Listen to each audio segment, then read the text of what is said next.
from the border and heading back to the border again. That's what I've been doing. Just watching this crisis again explode at our U.S. southern border. I'm going to be talking to you about that. I'm going to be talking to you about really important subject here that we all have to, face is this censorship in America. I know we can't believe it. I never thought that in America we would have to deal with this. In the land of the free, the home of the brave, land of liberty, we are now dealing with people that are self-censoring, people that want to burn books. I call it the rise of the leftist, socialist, communist regime in America. And it's something that we have to be very careful of. I'm going to be going into that, all of that, with Martin Avila. If you don't know who he is, you should. He's the CEO of Forge, and he absolutely believes that we need a new infrastructure, especially a new internet technology infrastructure that can host anybody and everybody in America that it can, so that they are not censored, so that we are not censored, so that we are free. I know all of you out there must be like me. The reason we go to war, the reason we protect this nation, is to basically protect those essential freedoms, those freedoms that make us different from every other nation on earth, to protect our freedom here at home. And there are so many people here that are now giving it away, and we're going to tell you who they are. Mark Zuckerberg, Jack Dorsey, Sundar Pichai, all of these guys. You are going to be held accountable for what you are doing to this country, because we really cannot remain silent. We have to point this out, and we have to find other avenues. There's a lot going on here. There's so much that we need to talk about. But first, I want you, wherever you get your podcast, go ahead and leave a review. Talk to us. Let us know what you're thinking, whether that's on YouTube or Rumble or Facebook, which sometimes censors, or Twitter, wherever you get your podcasts, wherever you go to social media. Let us know how you feel. Leave those reviews. We will go through them. We will pick out the best ones. We'll read them here on the air. Sometimes that's what we do. And a lot of times we just look at what stories interest you the most. And that's what we do. We find those stories and we bring them to you here from the Sara Carter Show. And remember, you can get all the links at saracarter.com. And while you are there, sign up for our email list. Remember, this is a time of censorship. We don't want this to happen. Okay. We don't want to be trapped in the land of censorship. What I would love for you to do is to get out there and get on my website and then sign up for the email list. And this way we can reach you every week. We can show you what the latest stories are at saracarter.com. We can talk to you about our latest podcasts. We can get those podcasts out to you. So if we are censored, which we have been shadow banned here and there on Facebook as well as Twitter, if we are censored, you will not lose touch with us, and we will not lose touch with you. That's important. Now, when I talk about organizations that support this podcast, I always talk about AMAC. AMAC is so important. It's the Association of Mature American Citizens. It is the fastest growing conservative 50-plus organization in America, folks. AMAC believes in the values that have made America so great: faith, family, and freedom. AMAC offers an alternative to just about every benefit that AARP offers, but without that liberal agenda. You know, that one that AARP always tries to shove down your throat? AMAC does not do that. I stand with AMAC, and I hope that you will too. I encourage you to join today at amac.us/Carter. That's amac.us/Carter, CARTER. The benefits of membership are great, but the cause is even greater. Join today at amac.us/Carter. You will not regret it. Let's talk about the crisis on the border. I spent the last week in McAllen, Texas, on the Rio Grande. By the way, I shout out to the RGV sector, to the Border Patrol agents and RGV, to the law enforcement officials and RGV. What an amazing job you have done. What an amazing job you do every single day. Our federal law enforcement officials put themselves on the line. And they are doing it every single day. I saw it with my own eyes, and I've been covering this since the early 2000s, believe it or not. 2006, 2007. I was there in 2014 on the border when all of the unaccompanied minors were rushing through. These are the young children, young kids under the age of 18, traveling to the border alone without parents. And our Border Patrol agents on the front line are the first people they come into contact with in America. And believe me, they are doing everything they can for these young people. And I got to tell you, it's healthcare, it's mental health care. You can't imagine what some of these children have been through. You cannot imagine. And this is something that we, as a community, as a nation, we all have to pay attention to. And it is perpetuated by horrific policies that the Biden administration has in place right now. We are seeing an increase of women and children. We are seeing an increase in what they call family units because they have all been told by the drug cartels and these human trafficking organizations that basically Biden has given them 100 days. You know, Biden has stopped deportations now. It's a 100-day kind of stopgap measure, just letting people in. We're going to let these people in. And because they're children, right, they're not deporting them.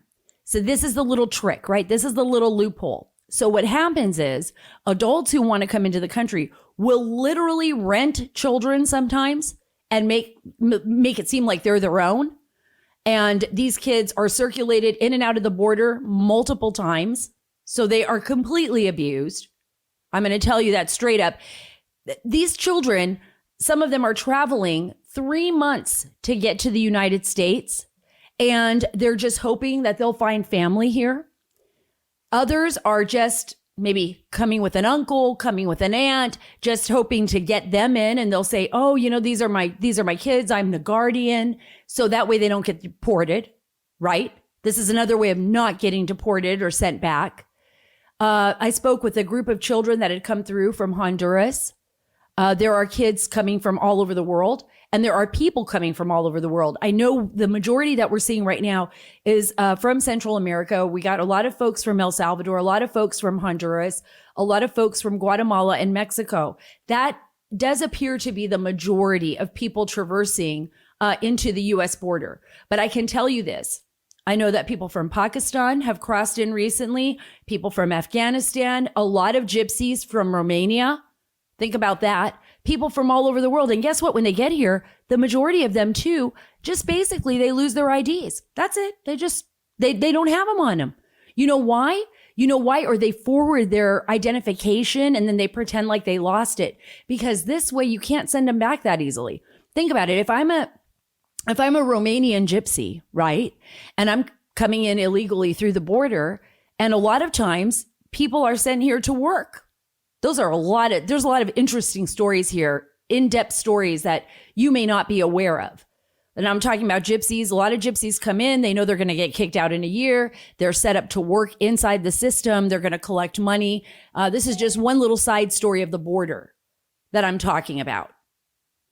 But let's say I lose my identification. How are you going to know who I am? If I say I'm a Romanian gypsy, I'm here in the United States now, where are you going to deport me to? Back to Romania? Think about it. How are you going to do that if you're an adjudicator for Immigration and Customs Enforcement? Yeah, I got a guy here. He says his name's this. He's from Romania, or he's from Georgia, or he's from, and I'm talking Georgia, the country, or, you know, from wherever. It doesn't matter where, Bangladesh.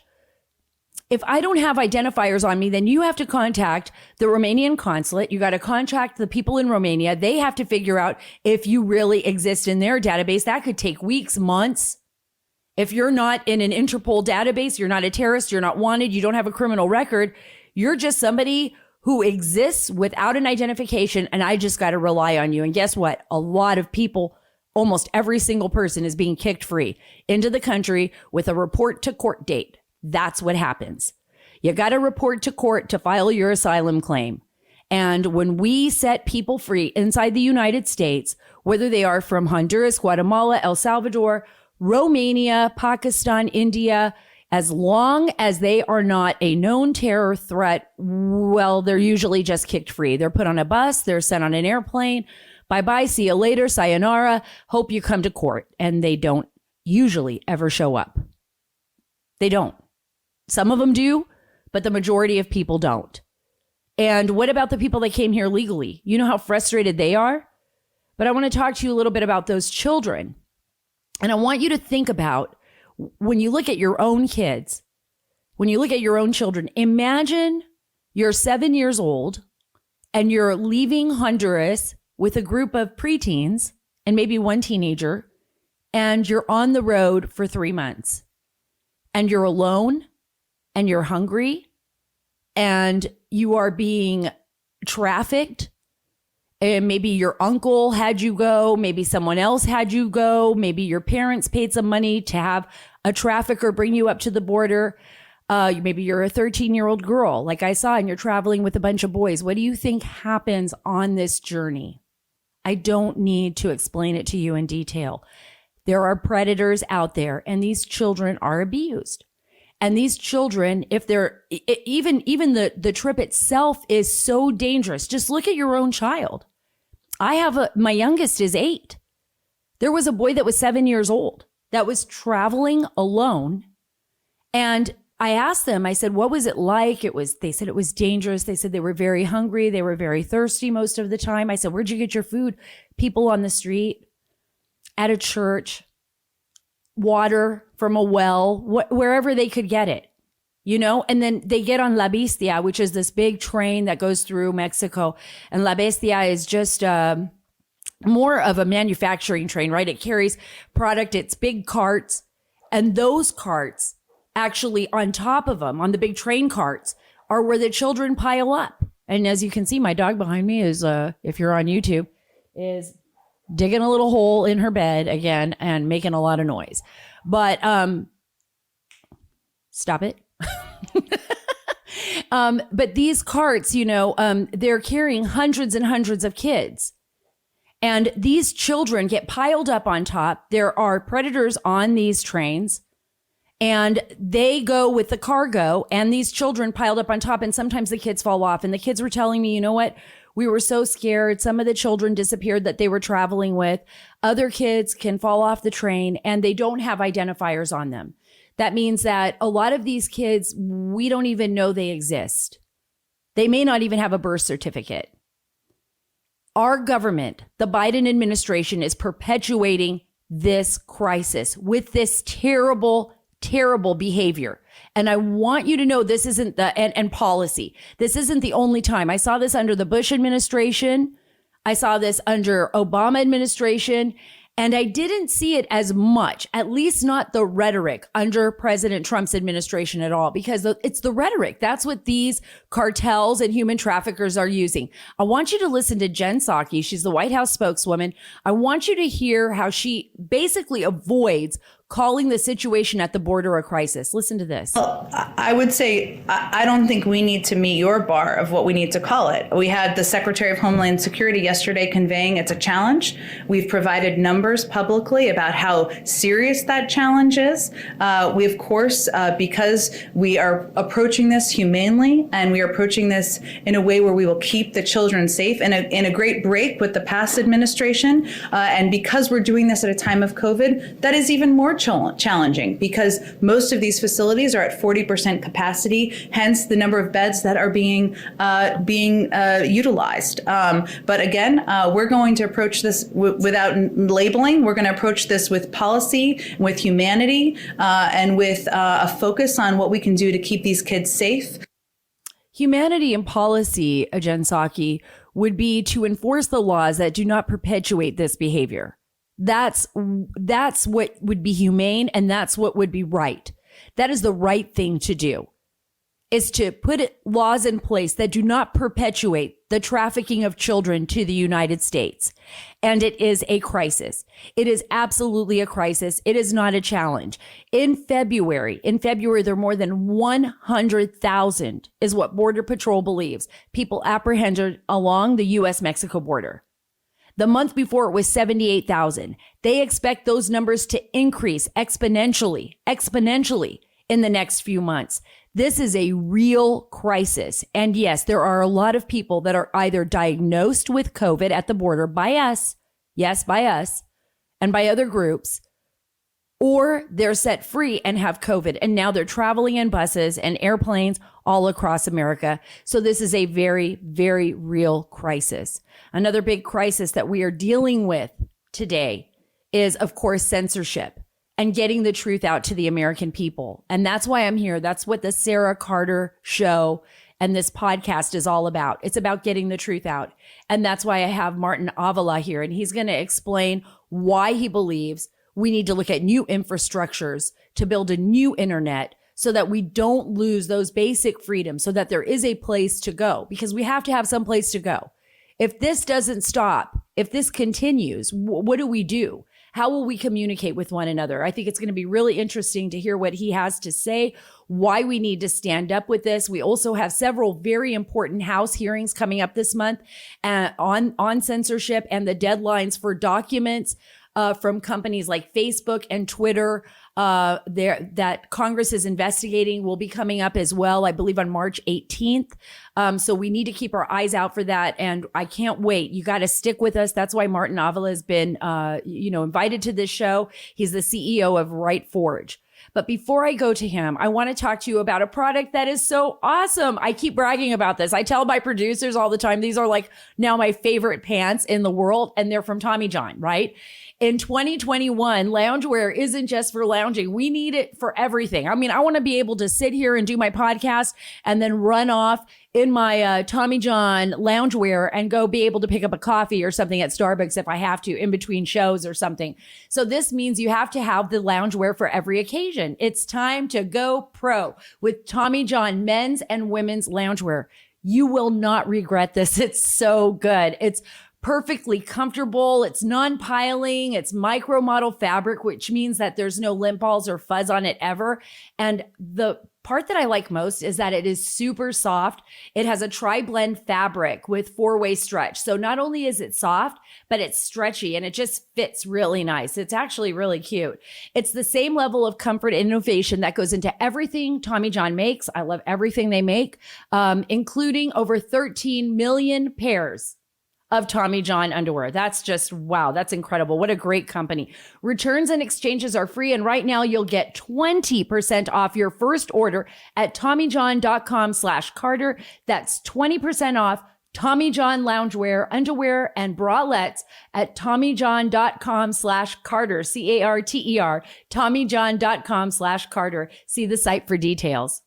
And now, without any further delay, I've got Martin Avila here. He's the CEO of Forge. It is a full-service technology infrastructure company specializing in high availability cloud hosting, web development, managing and protecting online assets for companies, campaigns, and organizations who care about an open and free internet. We support and affirm the inherent rights of a free America, they say, and I support the inherent rights of Martin Avila to build such a great company. Thank you so much for joining us. Oh, thanks for having me. Yeah, it's a big undertaking we're doing, but we're having a lot of fun.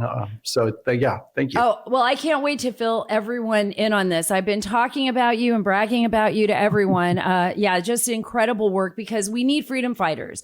And I mean it in all the good ways. I don't mean like going out in the streets and fighting. I feel like I have to clarify that all the time, right? Absolutely. It's such a crazy world we live in now. Did you ever think America would reach this point? Like, I don't think I ever thought it would go this far.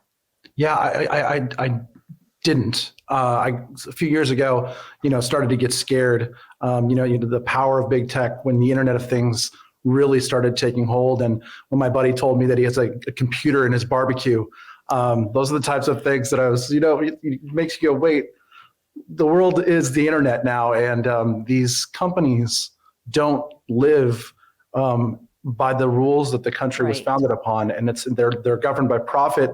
They're governed by their board of directors, whoever they're from. And, then you see things like the deplatforming and the censoring happening.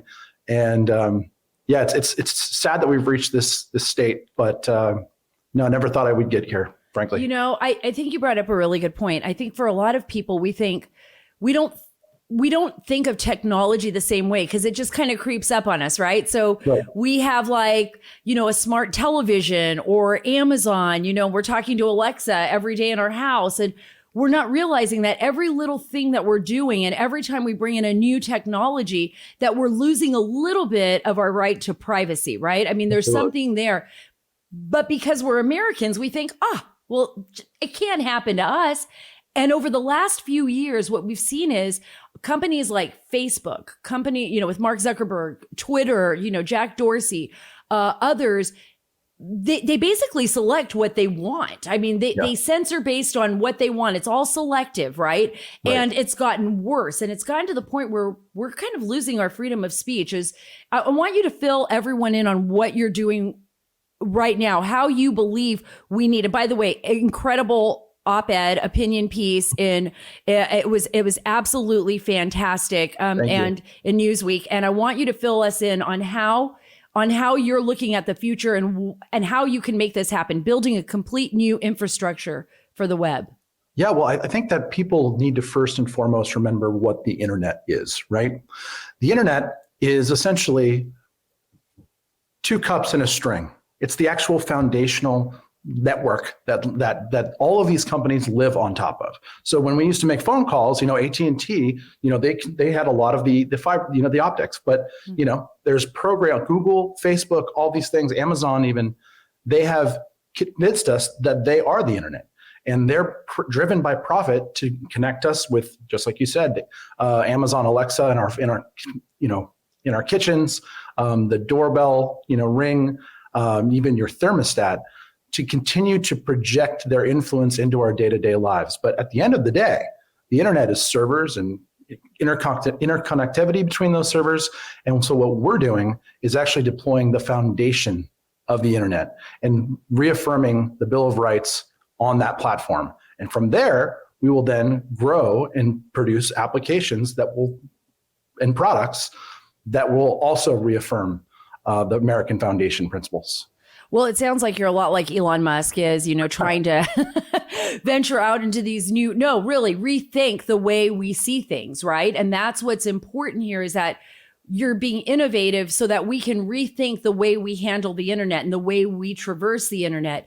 How long do you think it'll take, and where are you at in that process? So we're actually, we are actively, we are live. So we have the server infrastructure. We are actively migrating websites and applications as we speak, taking on clients who are worried that, hey, I'm built on Amazon Web Services. I have a feature where users can speak their own mind. It's not that I would say something, it's that maybe one of my users would say something that Jack Dorsey or Jeff Bezos might find objectionable. So what we're seeing is a massive stream of people who are just simply looking to have and work with companies that affirm that we won't deplatform based off of what someone does on their platform. Now, we're going to follow all the laws.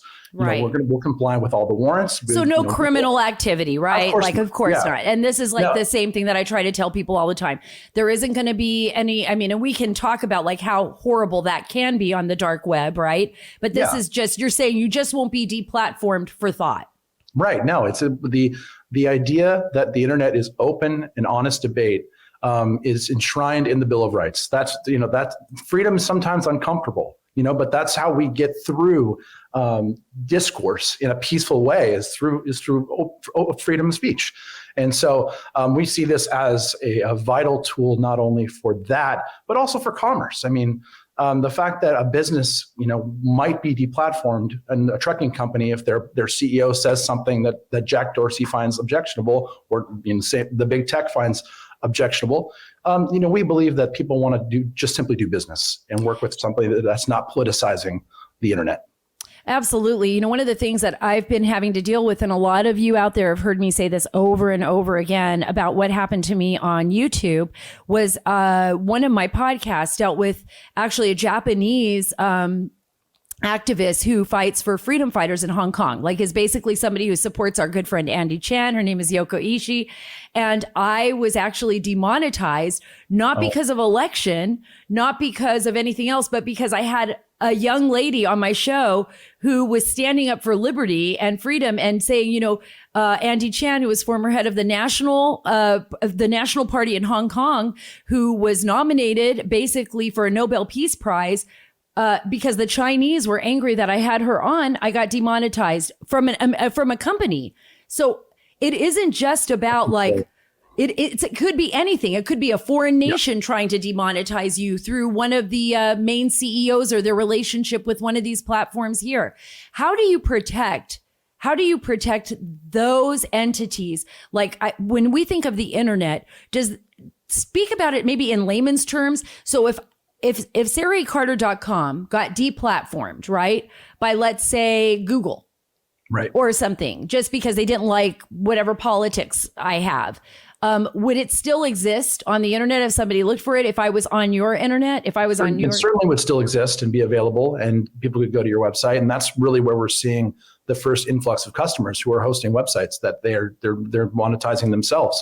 The next step from beyond that is a competitor to YouTube, something like a Rumble, which already exists and is really popular, and affirms that they won't be demonetizing people, because that's a huge problem in and of itself.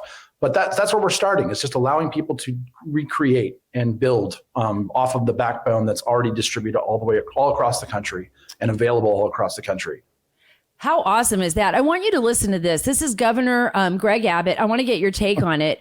It's regarding big tech censorship and how it'll soon be illegal in Texas.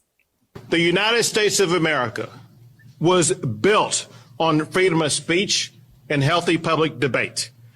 Big tech's efforts to silence conservative viewpoints is un-American, un-Texan, and it is unacceptable. And pretty soon it's going to be against the law in the state of Texas. Amen. I got to tell you, that's pretty awesome. I love Texas. I was just there covering the border, and I love Governor Abbott. I love the people of Texas. They're just tough as nails, strong, and they're willing to stand up to big tech. And I think what's so surprising to me is that they're actually acting as publishers, right? Mm-hmm. So how are they getting away with this? What are you hearing? To that point, that's a policy discussion, and I know that a lot of people are working on that and really trying to protect the public square. A lot of sites actually are, but when they're getting into the game of actually censoring us or editorializing us, even, right? So I wrote the article and actually we had an op-ed with Congressman Stubbe out of Florida that was on the Federalist, and I went to go post that on Twitter or retweet actually from someone else. And it said, are you sure you want to retweet that? Because you haven't read it yet. And I'm like, I wrote the damn thing, but that's a soft censorship, and then we don't even know what's going on beyond when I actually post, and whether or not it gets routed to my followers. That's an entirely shadow mechanic that really does turn them into a publishing platform and not so much a public square. And I think those are the types of things that policymakers are grappling with. And what is going on with these algorithms? How come, I can have 100,000 person Facebook page that performed really well 5 to 10 years ago and now doesn't get any traction? What did you do? And that's not public, right? I'm trying to figure that out.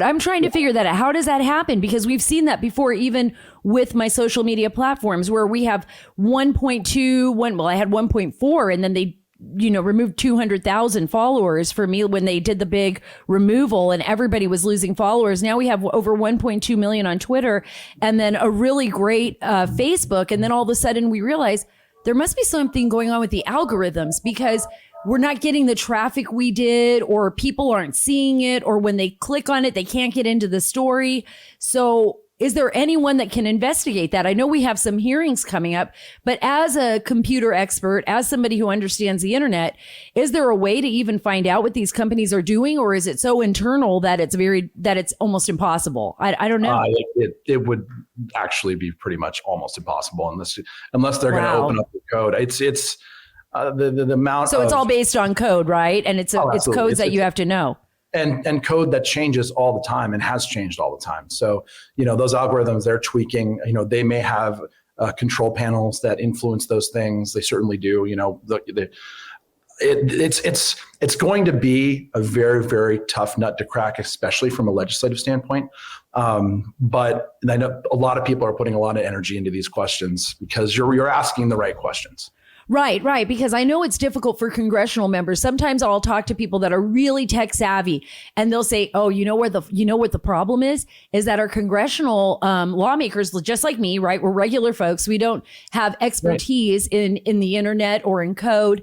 And so people are lost. They're like, well, what question can I ask? And unless they have a good advisor, they won't know what the follow-up questions are. So they could be easily tricked. Like, listen to this. This is Jack Dorsey. He's getting caught by Project Veritas. This is awesome. James O'Keefe. Time to do, the full retro, as I said in my note, is going to take some time. And then the other thing, just to close out a little bit, we are focused on one account right now, but this is going to be much bigger than just one account, and it's going to go on for much longer than just this day, this week, the next few weeks. It's going to go on beyond the inauguration. We have to expect that. We have to be ready for that. So the focus is certainly on this account and how it ties to real world violence, but also we need to think much longer term around how these dynamics play out over time. I don't believe this is going away anytime soon. And the moves that we're making today around QAnon, for instance, is one such example of a much broader approach that we should be looking at and going deeper on. So the team has a lot of work and a lot of focus on this particular issue. We also need to give them the space and the support to focus on the much bigger picture because it is not going away. The U.S. is extremely divided. Our platform is showing that every single day, and our role is to protect the integrity of that conversation and do what we can to make sure that no one is being harmed based off it. And that is the focus, and that is the color we want to provide. Wow. I mean, just the fact that he felt it was his place to basically determine what people can listen to, what they can hear. And then it makes you wonder, who was he meeting with beyond just the people in his company, right? There had to have been lawmakers involved in this. I mean, it wasn't just about Jack Dorsey talking to his company. Somebody had to have called him up and said, we need you to put a stop to President Trump. We need you to put a stop to the people that support him. And now not only have they put a stop to that, right? I call him Che Guevara because I think he wants to be like the really cool, like Che Guevara type, like, you know, the Fidel Castro, Che Guevara in the mountains kind of the internet type of guy. But I also believe that beyond that, we've seen this is the platform for deplatforming everything. Right. Yeah. They felt they could get away with this. So now it's Dr. Seuss, and then it's Mr. Potato Head, and then it's the Bible. Yeah, I don't even know. Look, the Quran. They could. I have a lot of respect for these guys. I've been in technology for 15, 20 years now. And I started in my company when I was 16 years old. I think that the tools that they've built were changed the world. And in some cases, massively for the better. In most cases, massively for the better. We would have never had a President Donald Trump without these platforms. And that was allowed people to break through traditional standards of power in the establishment and giving people the voice. But the fact of the matter is these guys are totally out of their element because they have no idea how to put humanity back in the box. And that's what they're trying to do. And I have a ton of respect for them. Frankly, the founders of this country understood the actual problems. And they fought a war over this to create a country that created the ability for us to have this leaps in human advancement.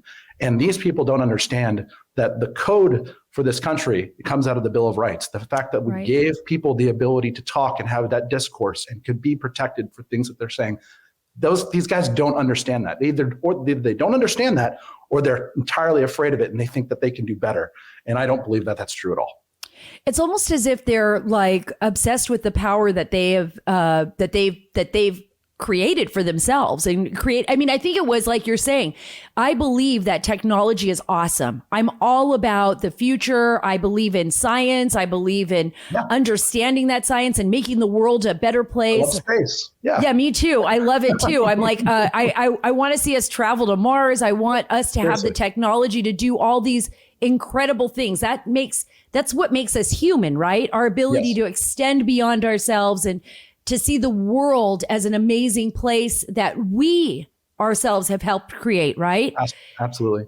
But when I look at these guys and I think to myself, like, whoa, wait a minute. You actually, I always joke around, it kind of reminds me of like Star Wars.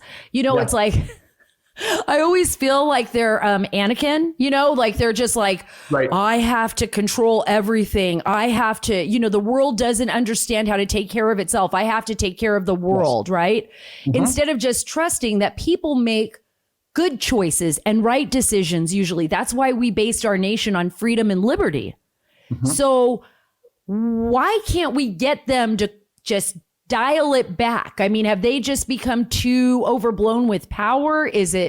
Are we going to be able to get back there? I mean, as the technology moves so far ahead that Jack Dorsey, Mark Zuckerberg, all these guys, Sundar Pichai, all of these names that we hear, are they going to be part of like kind of a shadow government that just basically controls what we're going to be narrating? I mean, is this a brave new world? I think that they are. That's, like we said earlier, the internet is everything now. It's in your cars, it's in your barbecues, it's in your doorknobs.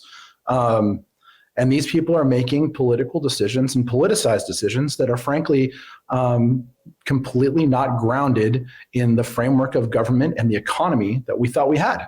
And so I think they're too far gone, frankly. I think that what can the American people do, Martin? What can they do? I mean, I think that's why I argue that we need to essentially build our own tools and have our own infrastructure that reaffirms those ideas. And that's exactly what we're doing at RightForge. That's where we see ourselves as the starting place.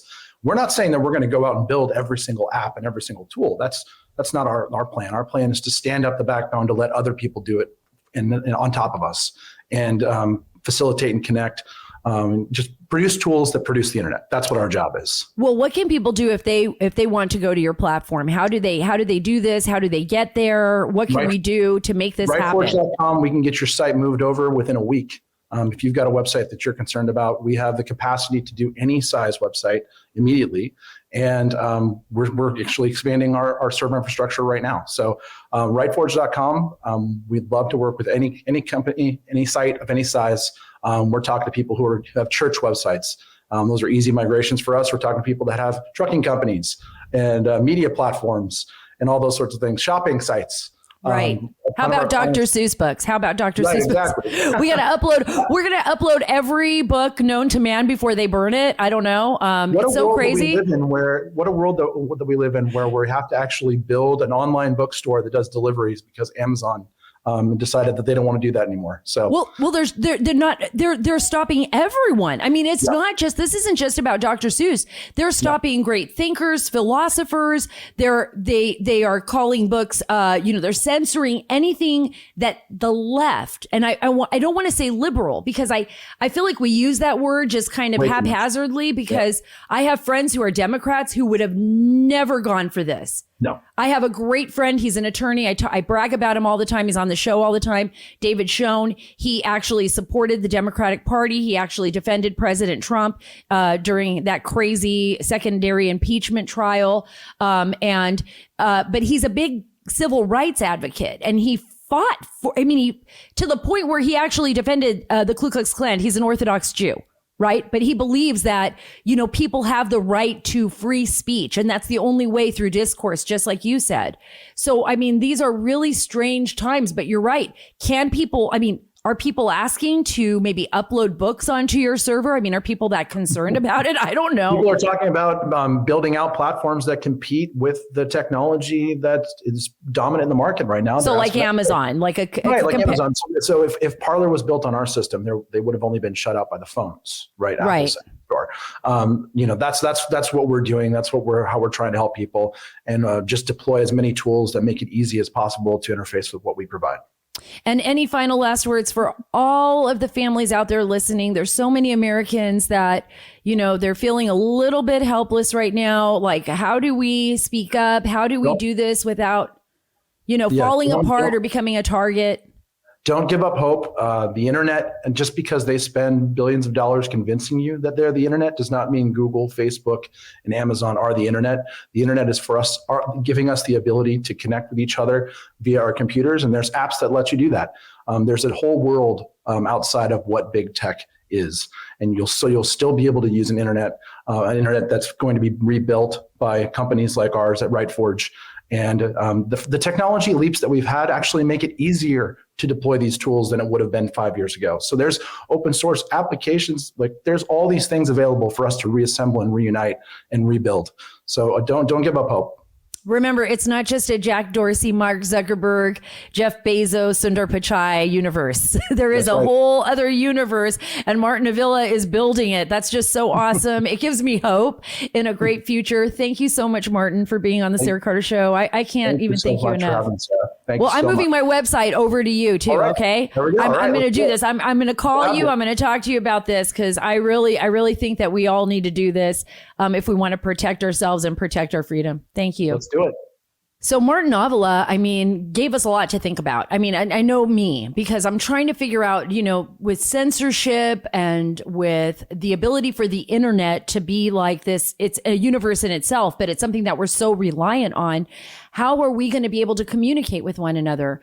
And how are we going to be able to ensure that it'll be an open place of discourse without all of the crazy censoring and this dystopia future that we're seeing evolve here in America as well as across the globe.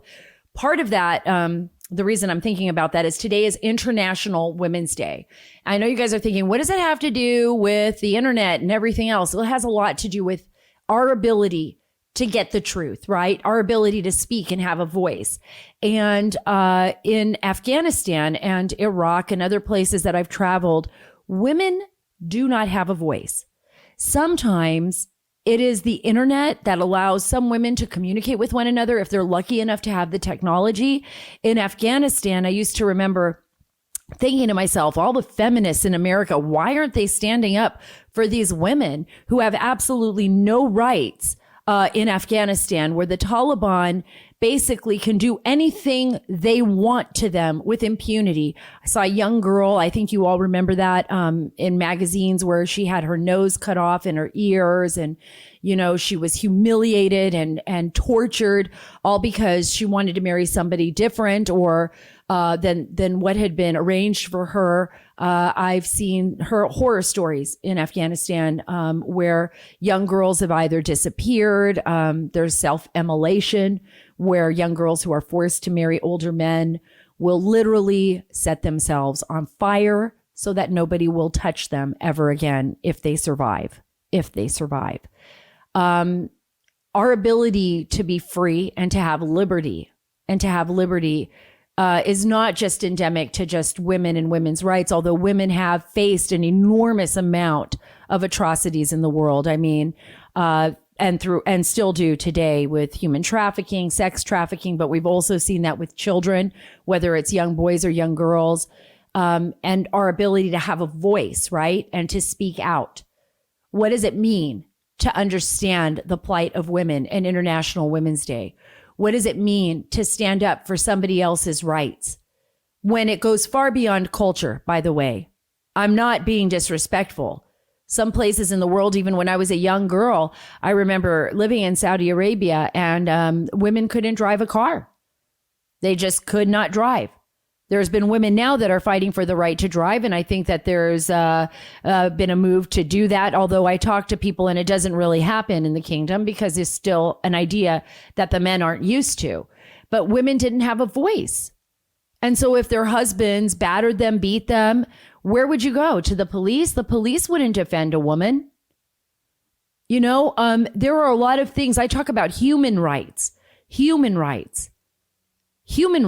And those only exist when we have liberty and freedom, which is the reason why when somebody like Jack Dorsey believes he knows what's best for all of us, or Mark Zuckerberg, they don't know what's best for you and I. They don't.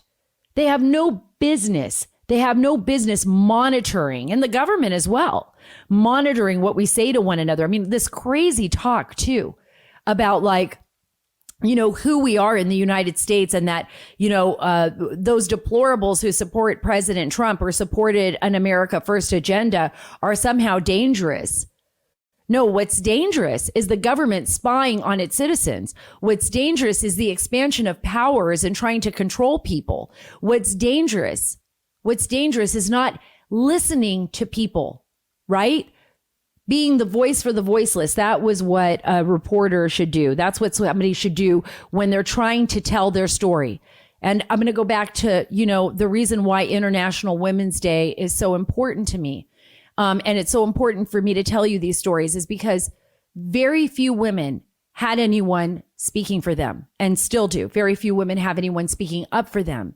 In a country like Afghanistan, where do they go? Who would they turn to? Who's even going to pay attention? In a country, even up in, the mountains of Sinjar with the Yazidi women and what happened to them with the Islamic State and how they were tortured and kidnapped and brutalized and raped. And even just down to the simplest tasks, like getting an education in Pakistan, right? Or in the United States, having someone listen to you, to be your voice, stopping human trafficking. All of these things, these are things that we have to pay attention to. We can't just walk away and say, you know what? It's not my problem. I'm not involved in any of that. I don't know anything about human trafficking. Who cares what happens in Afghanistan?